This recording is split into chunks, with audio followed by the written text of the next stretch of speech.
जी बिस्मिल्लाहिर्रहमानिर्रहीम। दोस्तों, मैं हूं अली मुमताज़ और आप मुझे देख रहे हैं मेरे यूट्यूब चैनल पर और मेरे टिकटॉक अकाउंट पर। आज हम बात करेंगे पाकिस्तान के एक मारूफ और इस वक्त सबसे ज़्यादा मकबूल सियासी रहनुमा शेर अफजल मरवत की वो तकरीर जो उन्होंने हरीपुर में ऐसी ज़बरदस्त तकरीर इस्लाम के मुतालिक और मोटिवेशनल तकरीर की, इस्लामिक और मोटिवेशनल इस्लाम का हवाला दिया। जिस शानदार तरीके से उन्होंने नौजवानों को मोटिवेट करने के लिए इस्लाम का हवाला दिया और उसके साथ साथ साइंस टेक्नोलॉजी यानी कि आईटी को उन्होंने जिस तरह से पूरी दुनिया की मिसालें देकर, दीन इस्लाम की तारीख की मिसालें देकर जिस तरह से शानदार तरीके से उन्होंने बयान किया, इसकी मिसाल मैं समझता हूँ कि किसी सियासी रहनुमा में इतनी कैपेसिटी कम ही नज़र आ रही होगी या आएगी, या कभी ऐसा हो सकता है कि कोई सियासी रहनुमा इस कदर साहिब इल्म हो। मैंने जब उनका ये रूप देखा तो मैं बड़ा मुतासर हुआ उनसे, और मैंने ये बात बिल्कुल उनको ये पैगाम उन तक पहुंचाऊंगा, चाहे किसी भी ज़राए से, कि शेर अफजल मरवत साहब, आपने अपनी ज़िंदगी की शानदार तकरीर जो की है, मैं उस तकरीर को सुनने के बाद आपका फ़ैन हो चुका हूँ। पहले मैं आपको एक नॉन सीरियस, या यूँ कह लें कि ज़्यादा दलेर किस्म का आदमी, या ऐसा समझ लें कि ऐसा शख्स जो बग़ैर सोचे समझे कोई फ़ैसला करता है, या कोई ऐसा शख्स जो बग़ैर सोचे समझे बोलता है, मैं इस कैटेगरी में आपको लेता था। और लेकिन आपकी ये तकरीर सुनने के बाद मैं आपको फॉलो करूंगा। मैं ज़ाती तौर पर आपका फ़ैन हो चुका हूँ। आपने यहाँ पर बातें की दुनिया के अमीर तरीन लोगों को स्टडी करें। आपने कहा कि दीन इस्लाम को लेकर चलें। आपने कहा कि आप आईटी को फ़रोग दें, दुनिया की यूनिवर्सिटीज़ में जाएं और इल्म हासिल करें। आपने वही बातें की जो पैगाम हमें इस्लाम देता है। आपने साइंसदानों की मिसालें दी जो कि मुसलमान साइंसदान थे। आपने उनके नाम ले लेकर उनका हवाला दिया और बताया कि वो किस तरह से दीन इस्लाम से, कुरान करीम से वो सीखते रहे और उन्होंने तजर्बात किए और दुनिया में साइंस को फ़रोग दिया। आज हमारी पस्ती के ज़िम्मेदार कौन लोग हैं, इसका हमें ज़रूर जायज़ा लेना चाहिए कि हम लोग वो लोग थे जो दुनिया में हाकिम थे। इस्लाम का गलबा था। इस्लाम में हमें एक किताब कुरान करीम फुरकान हमीद अल्लाह ताला ने दी, जो कि मुकम्मल कीमियाए हयात है। दुनिया ने उसको फॉलो किया, उस किताब को फॉलो किया, और दुनिया कहाँ से कहाँ पहुँच गई। हम लोग वो लोग बन गए कि हमारे मुल्क में आज उबर ने अपनी तमाम तर सर्विसेज ख़त्म कर दी हैं। अमेज़ोन आया तो हमने वो हाल किया कि हमने उसकी तबाही कर दी। यहाँ तक कि हमें एक रिलीफ दिया गया कि जो स्टूडेंट्स पाकिस्तान से यूके में आते थे, उनकी एक माह की स्टेटमेंट वो ऑनलाइन चेक करते थे, और लोग उसके बाद यूके में इंटर हो जाते थे। हमने ऐसी ऐसी दो नंबरियां की हैं कि हमारे लिए मसाइल बढ़ते गए।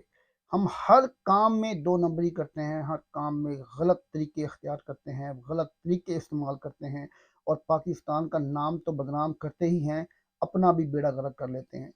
दुनिया के अमीर तरीन लोगों के अगर हम नाम लें तो वो नाम यूरोप या अमेरिका के लोगों के ही क्यों होते हैं? क्यों वो इंडिया का एक शख्स जो दुनिया में इस वक्त छाया हुआ है, वो इंडिया का ही क्यों है? पाकिस्तान में ऐसी अपॉर्चुनिटीज लोगों को क्यों नहीं मिलती कि वो दुनिया के अमीर तरीन लोगों में खुद को शामिल कर सके? उसकी वजह यह है कि हमारा सिस्टम तबाह हो चुका है, हमारे तमाम अदारे करप्ट हो चुके हैं। कोई भी इदारा ऐसा नहीं बचा जो कि ईमानदारी के साथ अपना काम सर अंजाम दे रहा हो। दुनिया के अमीर तरीन शख्स का अगर नाम लें तो बर्नर्ड ऑर्नेट जो है, उनकी फैमिली के साथ अगर उनके हम नेट वर्थ बिलियंस में देखें तो उनकी जो नेट वर्थ है वो 210 इशारिया 1 बिलियन यूएस डॉलर के उनके पास एसेट्स हैं, उनकी नेटवर्थ है। और इनकी उम्र जो है वो 74 साल है। ये LWMH के नाम से इनके बेटे 5 बेटे हैं, और इनकी बेटी जो है वो ये मिलकर ये एक कॉस्मेटिक्स का एक बिजनेस करते हैं। ये दुनिया में डायोर जो एक बहुत बड़ा ब्रांड है, जो परफ्यूम भी बनाते हैं, और इसके अलावा कॉस्मेटिक्स की बेशुमार इनके प्रोडक्ट्स मार्केट में आप देख सकते हैं।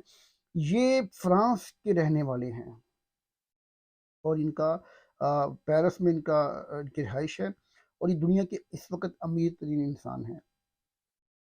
बातें हैं दुनिया के दूसरे अमीर तरीन जो शख्स है उसके ऊपर आते हैं। वो है एलन मस्क। एलन मस्क की इस वक्त नेटवर्थ जो है वो 205.6 बिलियन US डॉलर है, और इनकी उम्र है 52 साल। और ये टेस्ला, स्पेस एक्स और ट्विटर के ऑनर हैं, और ये यूएसए के शहर यूएसए की रियासत टेक्सास में इनका जो बिजनेस, इनका काम है, इनका रिहाइश है, इनका सारा कारोबार है, ये इनका ताल्लुक यूं कह लें कि टेक्सास से है।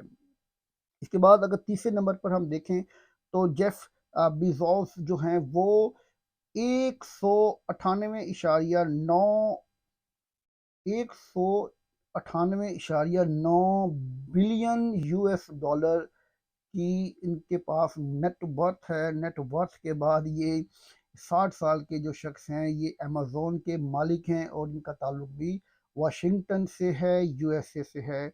ये इस वक्त दुनिया के अमेज़न के मालिक हैं, और दुनिया के तीसरे अमीर तरीन शख्स हैं। मार्क जकरबर्ग जो हैं, जिनका नाम आप सारी दुनिया जानती है, फेसबुक के बानी हैं, नौजवान थे और दुनिया में छा गए।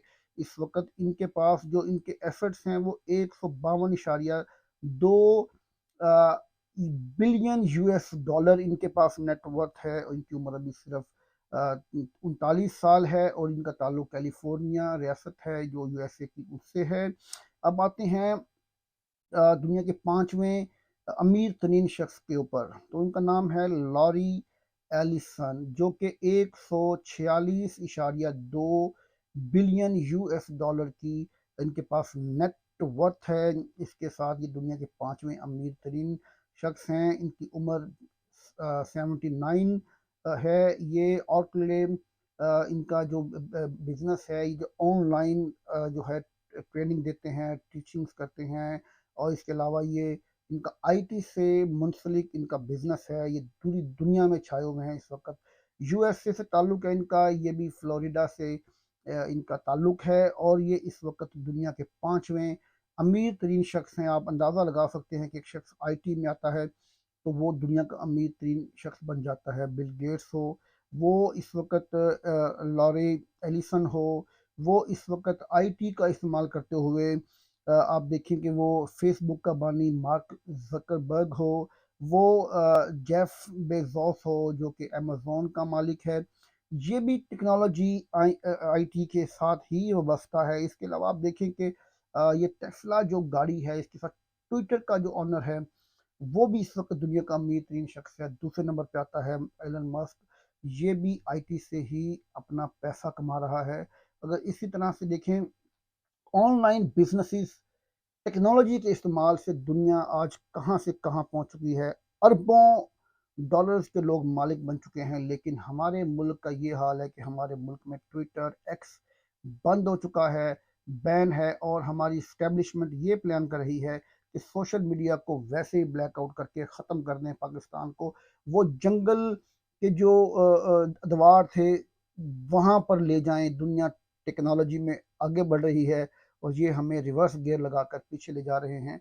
इनकी इनकी जो ख़ास एक जो उनका मकसद है, मेरा नहीं ख्याल कि वो किसी से ढका छुपा रह गया है। अब ये बुरी तरह एक्सपोज होते जा रहे हैं, दुनिया के सामने इनके असल चेहरे अयां होते जा रहे हैं। मैं गुजारिश करूंगा कि खुदारा पाकिस्तान का सोचें, पाकिस्तान की आवाम का सोचें। पाकिस्तान की जितनी बर्बादी अब तक हो चुकी है इसी पर बस कर दें, और पाकिस्तान की आवाम के साथ खुदारा वो सलूक ना करें कि दुनिया में हम लोग रुसवा हो जाएं, और उस रसवाई का बायस आप लोग हों। क्योंकि आवाम, याद रखिएगा, ایک حد تک برداشت کرے گی، جب عوام کی برداشت ختم ہو جائے گی تو وہ کیا کرے گی؟ وہ کچھ بھی کر سکتی ہے۔ دنیا کے بڑے بڑے ممالک میں ایسے حالات بھی آتے رہے ہیں، یہ کوئی نئی بات نہیں ہے، لیکن اس کے بعد کیا ہوا ہے وہ تاریخ آپ کے سامنے ہے۔ میں گزارش کروں گا کہ پاکستان کے حال پر رحم کریں اور پاکستان کو برائے مہربانی اس کرپشن سے، دھونس دھاندلی سے، ہوئی حکومت سے چھٹکارا دلوائیں اور پاکستان کو حقیقی معنی میں جس کو عوام نے مینڈیٹ دیا ہے وہ واپس دے، تاکہ عوام آئندہ بھی اپنے فیصلے کر سکے، اور جو لوگ عوام کے ووٹ سے آئیں گے انہیں احساس ہوگا کہ ہم نے آئندہ بھی عوام کے پاس جانا ہے، اسی لیے وہ ضرور ایسے کام کریں گے کہ وہ عوام کے پاس جانے کے قابل بنیں۔ آپ لوگوں نے کبھی عوام سے ووٹ نہیں لینا، نہ آپ نے عوام کے پاس جانا ہے، اس لیے آپ کو اس چیز کی پرواہ نہیں ہے۔ بہت شکریہ۔